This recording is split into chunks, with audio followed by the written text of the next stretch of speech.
What would you like your government's legacy on LGBT issues to be? To get it to a point when we have an LGBT prime minister and nobody notices.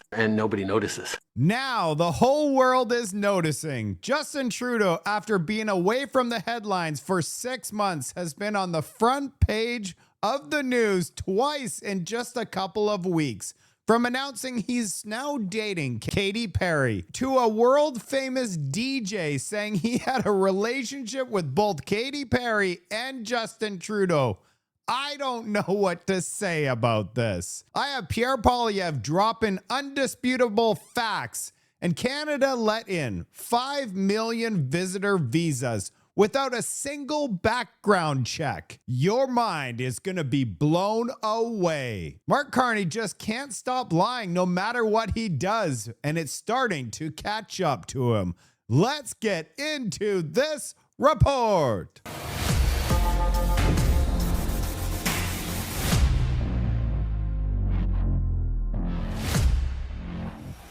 Let's start off with the Justin Trudeau story. Who is Diplo? He won 3 Grammy Awards, and it was amongst the top 100 in the world from 2013 to 2019. Here's the podcast he was on. Look, 411,000 views. That's just from one post, and then it was shared across the globe. It's in the millions of views now. Let's see what Diplo says. But that place is just a horny place. That's where Pornhub. It's just a very porny city. Montreal. Canada, porny. They have a hot prime Quebec in minister general. now. And now Katy Perry's dating Justin Trudeau. I know. Fuck. It's pretty fire. I know so many people who like kind of. Dated Katy Perry like me? Oh, did you date Katy Oh, I Perry? did. I meant Trudeau. Oh, I did date Trudeau too. Yeah. That's What? That's Weird it. one though. Really? Why? Date What? Trudeau too. Yeah. That's gonna go. That was a That's weird it. one though. Really? Why? Because I'm just not. He's into, a prude, isn't I'm not he? into politicians. I call him Prudo. Yeah. You met him before? No. What? He's not into politicians, but he still dated Justin Trudeau and Katy Perry. What a weird story. I don't know if it's real or if it's fake, but it's going parabolic right now. So the internet is going wild right now. This is Diplo, and this person says, let's be serious. Diplo was on top. You know, it doesn't really matter if he is or if he's not, if he likes guys, girls. It doesn't really matter. The writing was on the wall, however, and you know what? We don't know if it's true. When rumors start and people say things, and obviously all the evidence is there, it's hard to not believe it. This thing went so parabolic, even TMZ is now reporting on the news. What do you guys think? Is this real or is this fake? Let me know in the comments section. A picture of a Dairy Queen has surfaced on the internet with all of their temporary foreign workers, but something actually stood out to me in this photo. I could not even believe my eyes.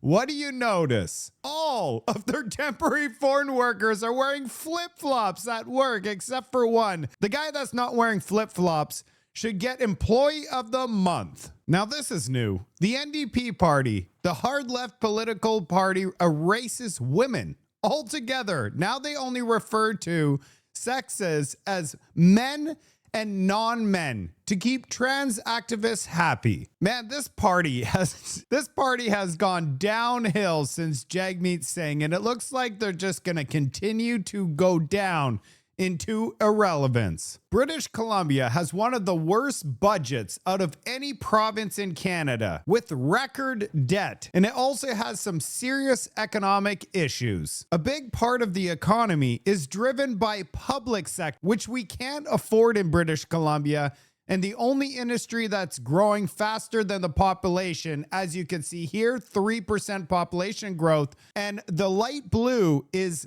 public sector growth. If you look at manufacturing, it's been shrinking. Goods sector, construction, and manufacturing, all negative. Negative over 6% for manufacturing. We got some brand new data from Abacus Data talking about voter intentions. Don't shoot the messenger. This is the data that was provided. It looks like people over 60 years old. It's not all of you. I know a lot of you out there are not voting for the Liberals, but in this poll, it shows 49% are voting for Liberals and only 37% Conservatives. But when you look at all the other groups under 60, everybody is voting for the Conservatives. So if the Liberals win, it's because of the over 60 that don't give a damn about our Canadian youth. Truth and Reconciliation has been reconciled based on this chart. This represents $200 billion paid to the Indigenous from our federal government over the last 10 years. Here's the thing. Where is all the money? Because the Indigenous in this country still live in third world conditions. We need to start asking questions. It's time to unite as a country because we are giving money away to the Indigenous. Some of them still don't have fresh running water. We have no idea where the money is. It's time for us to unite. Every Canadian should be living under prosperity. None of this and not having prosperity. Let's move to Pierre Poilievre, and this is good. He brings facts. And Rosemary Barden, CBC needs to be defunded straight up. She is so biased. Take a look. It seems like everywhere Mark Carney goes, with these grand meetings and photo ops, we end up with more tariffs. His failures abroad are costing us at home. He met with the Chinese president, though, and they made a decision that their officials were going to get together and try and solve the trade irritants. He is trying to make some progress, no? You don't see those things as a bit of progress? What progress? Can you name one tariff line that he's reduced abroad? No, not at this stage, no. Not one. No. He said 7 months.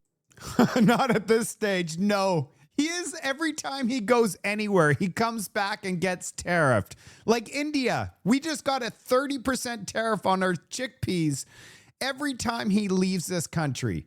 He burns jet fuel, runs millions of dollars worth of expenses, and comes back with tariffs. So what would He's been on 20 trips. What would you like to see him do then? What do you think is the missing piece here? Keep his promise. Yeah, but how? It's easy to say that. It's the how that's difficult. Well, the how, I said that I would face President Trump and the rest of the world from a position of strength. Right now, we're in a position of weakness. The Americans know we can't sell our goods to anyone else because we don't have pipelines and LNG plants to get our most valuable export to other markets. Yeah, but Mark Carney is the most conflicted prime minister in Canadian history, with 94% of all his assets and net worth located in the United States. So for every pipeline that's canceled or any major project canceled in Canada, it makes his net worth go up. I would pass the Canadian Sovereignty Act, which would rapidly greenlight and legalize pipelines, LNG plants, and other infrastructure. But the government is doing some of that. There's an LNG plant that's happening. There are major projects. Approved by Stephen Harper. Well, there's an expansion of it. There's an expansion of it. And the Major Projects Office, it does allow them to get around laws and regulations. You know that. Why do you have to get around laws that you create, Liberals? So they want to go around the laws they created for projects that benefit Mark Carney and his portfolio. This is so absurd what we have. All you have to do is get out of the way and we could prosper. But the Liberals, they're not going to let us prosper. That's the goal of it. That's the goal. We're 7 months in, and the clock is ticking.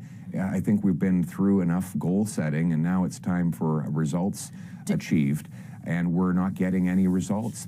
Just so everybody remembers, the Liberals took a 2.5-month summer holiday and did absolutely nothing. We could be in the worst depression in humankind, and they'd probably take a holiday. Mr. Carney won't even tell us if he supports an oil pipeline to the Pacific. His energy minister says it's just too hypothetical. What do you mean hypothetical? We had a project that was approved prior to the Liberals taking office. So here we are with no progress on expanding our resources or getting things done. It's all very good that he's setting up these offices and agencies in Ottawa, but I've got news for him. We're not going to make our economy economically independent by setting up new bureaucracies in Ottawa. I want to ask you about leadership, because I know that it's probably on your mind. You have a leadership review coming up in January. How confident are you that you will be okay, that you will survive that vote? Very. Yeah. Why? What makes you confident? Well, because I'm going to focus on doing my job. And people say, well, you're going to get distracted with this. And the answer is no, because the same thing I have to do in January is what I have to do on Election Day, which is to do a good job. Yeah. And that means doing what I was sent here to do by the record 8.3 million people who voted for us, which is to fight for an affordable life, fight for our young people to be able to afford homes, fight for parents to be able to have safe streets for their kids to grow up on, And that's the job I'm doing, and that's why I believe I'll win the support of both the party and the country. Yeah, you know who doesn't want him to win? It's the CBC and the Liberal Party, because they're actually scared of Pierre Poilievre. He comes with common sense. He actually has a plan to turn us around. Of course, they don't want to see his face anymore because he is a threat. Do you think that the party will be willing to give you a second chance? Because the last time they did that was Stephen Harper. And look how that turned out. Yeah, We were that's in right. power for 10 years. So But do you think I'm that glad they you pointed that one out. Do you think that they'll be willing to give you a second chance, Mr. Poilievre? I think so. I'm fighting for the things that our party and our country need. And the great thing about our party is we're united around the things that we believe in and are fighting for. We want balanced budgets and low taxes so people can afford good lives. We want to lock up criminals so that our people are safe. We want to get immigration and borders back under control. We want a common Canadian identity that unites us all. We want to bring back the promise of this country, that anyone who works hard gets a great life. And so the great thing I have, the benefit I have, is a party whose values and interests are aligned with the country's. And that's why I think both January and the next election will go in the right direction. And that's what I really don't understand, why the Liberals have so much support. Their values are wokeism, and handouts, and flooding the country with immigration. Like, everything they touch turns into caca. How do you think the Liberals would feel if Donald Trump paid $75 million for propaganda pieces in Canada? Jake, this is unacceptable. That I read that the Premier of Ontario spent $75 million sending propaganda across the U.S. border via Well, this is Ronald Reagan's own words. Via our airwaves. Via our own airwaves. You know, it's the equivalent of election interference. Nobody likes foreign election interference. Nobody likes foreign governments trying to sway public opinion. It was so wrong what they did. They should never meddle in another country's politics. Because if the roles were reversed, what do you think would happen to the Liberals? We all know that their head would explode. Now you're not going to believe this clip. Back here closer to home, where there are questions about whether the Team Canada approach pitched by federal and provincial leaders could be breaking down. CTV's Jeremy Sharon has more on the revelations of a disagreement over whether to run that anti-tariff ad that ultimately ended trade talks with the U.S. Speaking to reporters in Asia for the last time before returning to Ottawa, the first questions Prime Minister Mark Carney faced were about his conversation with Ontario Premier Doug Ford about this anti-tariff ad that has halted trade negotiations with the U.S. Since you're the person that's solely responsible for negotiations, did you inform Mr. Ford that this is something that you did not want to go forward with? Yes. But he also was in the room and was played the ad, and he didn't say anything. Or he did. He said, go for it, Doug Ford. I'm fully supportive. But today, he says, no, Ford, don't do it. Well, you saw what came of it. The Premier has previously defended running the ad, calling it a success. But Ford's office did not respond to a request for comment today. Does this show that there is division within Team Canada, that the premiers don't trust you to negotiate? I think there is, well, the individuals can speak for themselves, and, you know, they're practiced in speaking to themselves, and they will speak for themselves. There are other premiers who have different view in terms of the utility of those ads. It's clear that these ads are working. Manitoba's Wamp Canoe supported Premier Ford's ad in a social media video, while BC's David Eby says he plans to go ahead with his own anti-tariff ad expected to run this month. Who's in charge is the question, fundamentally. Scott Reid, CTV News political commentator and former advisor to Prime Minister Paul Martin, believes there is tension between the different levels of government that should be resolved. And there very well could be a problem, because you now have premiers saying, we're going to take steps that clearly, demonstrably, can have a measurable impact on Canada-U.S. relations. But the premiers and the people in their provinces have different priorities. A new Nanos research survey for CTV News shows Canadians are split on how to prioritize support for industries impacted by U.S. tariffs. Agriculture ranked the highest. The auto sector was a close second, with softwood lumber, then aluminum rounding out the list. For Mark Carney, as Prime Minister, he's got to do a lot of political juggling right now. Now, questions about Canada's united front come as President Trump says talks won't resume, as today new tariffs on medium and heavy-duty trucks and truck parts came into effect. So what do you think, Canada? Was it Mark Carney that said go ahead with the ad, and now he's trying to cover up his lies? Let's see Pierre Poilievre's response to the ad. Do you think it was appropriate for the Prime Minister to apologize to Trump for the Ontario ad? And if not, what would you have done in that scenario? Well, first of all, I would have provided this strong leadership so that provinces did not have to all run off in their own direction.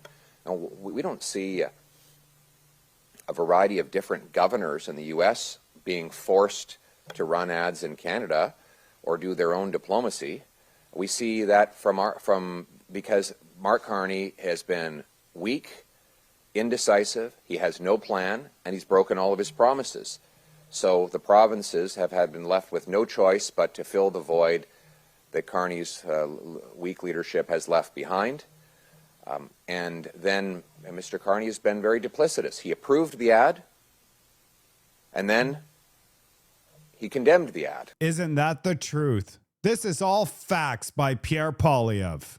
I thought this was quite interesting. Marty from the North published this chart. Every single theme the Liberals have had for every single budget. Starting with the first one in 2016, growing the middle class, building a strong middle class, equality and growth, a strong middle class, investing in the middle class, economic response plan, informal, no full budget, a recovery plan for jobs, growth and resilience, a plan to grow our economy and make life more affordable, a Made in Canada plan, strong middle class, affordable economy, healthy future, fairness for every generation, building the strongest economy in the G7, which is impossible. The US has a 13 times the size of the Canadian economy. So we're not going to be the strongest economy in the G7. That is a fantasy. But out of all of these, there seems to be a theme: growing the middle class. The middle class under the Liberal government over the last decade has been decimated. We don't even have a middle class in this country anymore. The middle class is looking for change under their couch to buy a coffee. Take a deep breath right now. Funding the government Sea Change program cost every single Canadian over $12,000. Every single Canadian. If you have 4 people in your house, that's $48,000. How many storms were stopped? How many floods just stopped flooding? How many windstorms were terminated because we funded so much of this nonsense? Every dollar, I want a refund. All of you should get a refund. $48,000 per family. We have done nothing for this. This is my last clip for this report, and I'll tell you right now, this is gonna blow your mind. 5 million visitors visas were issued without any criminal record check whatsoever. All that the people had to do is check a box on a piece of paper and say, yeah, I'm good to go. I have never done anything in my entire life. And Canada's like, approved. Rapist of a young girl is on the UK sex offender registry. So I ask you again, if there's screening, as you're suggesting, how did he get a visitor visa? So again, Canadians are concerned when reports suggest someone who's committed serious crimes abroad has entered Canada. And that is exactly why Canada must continue to maintain and strengthen the screening and enforcement Minister, system. that's a talking point. I'm talking about an actual case of a rapist who came into this country, who from a G7 country, who was on the